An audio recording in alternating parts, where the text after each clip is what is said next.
Now, you're working in the Raz Room Yes. here in the Nico Hotel. Yes. Um,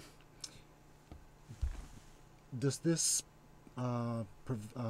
performance or version of your work have a name? Have you titled it? And are there particular songs that you're singing for this engagement?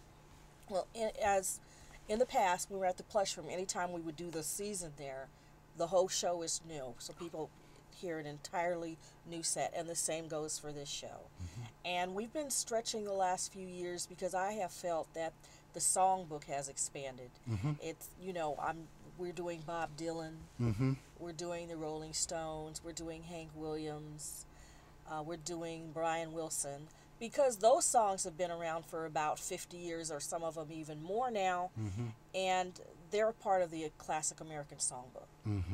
It doesn't stop in the 40s anymore. So, and I feel limited just doing that time period now. Sure.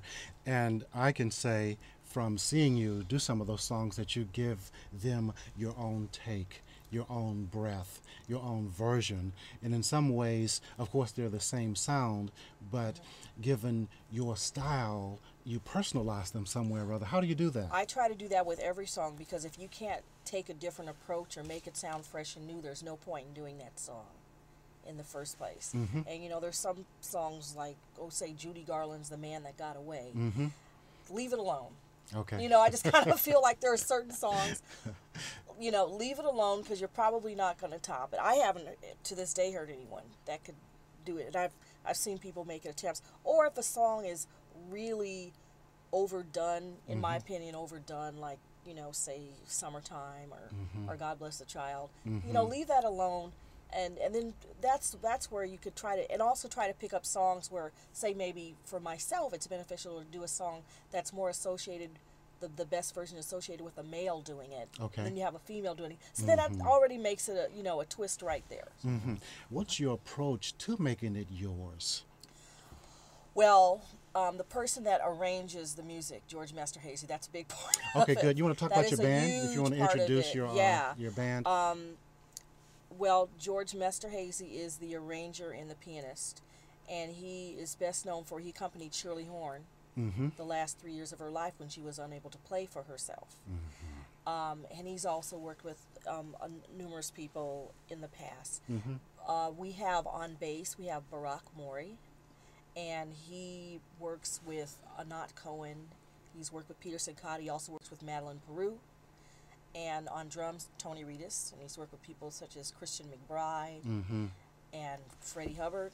And on guitar, his first time here doing an extended run with us is Ed Cherry, who's a brilliant guitarist, and he accompanied Dizzy Gillespie the last 13 years of Dizzy Gillespie's life. Wow. So we have this great group of musicians, and not just great musicians, but good people, and we just all really get along. And we, feel a kinship with one another, and that translates to the music. It translates on stage to the people.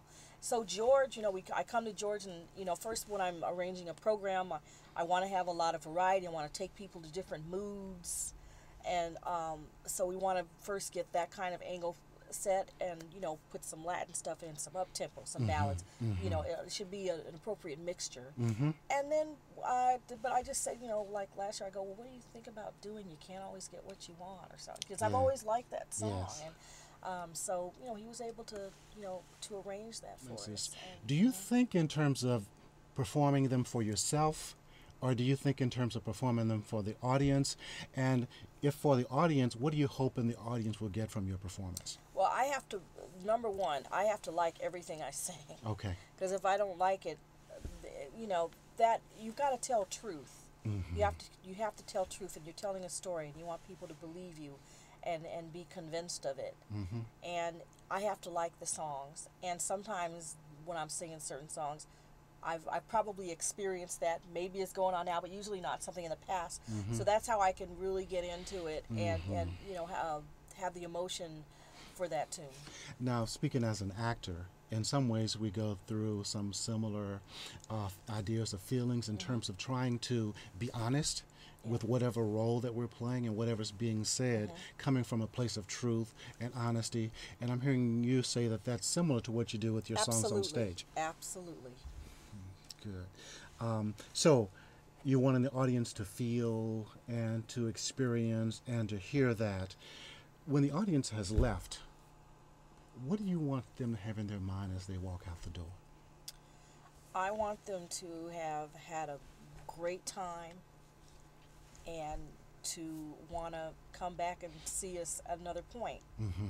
Because, you know, first of all, you want to get them to come up, so you want to arouse their curiosity about Sure. what's going on. Mm-hmm. And but that's just the first part. You know, Mm-hmm. even if it doesn't do you any good to, you know, be able to fill a room up and have dissatisfied people who never come back again. Right. You've got to deliver, Mm-hmm. and then you've got to make them want to come back to hear you next time. They Mm-hmm. can't wait to come back. And we've been pretty good about that. We've really developed a following here. Well, to be able to do 4, 5, 6 weeks at the Plush Room and now at the Raz Room. Is it the Raz Room? Raz Room. Raz Room.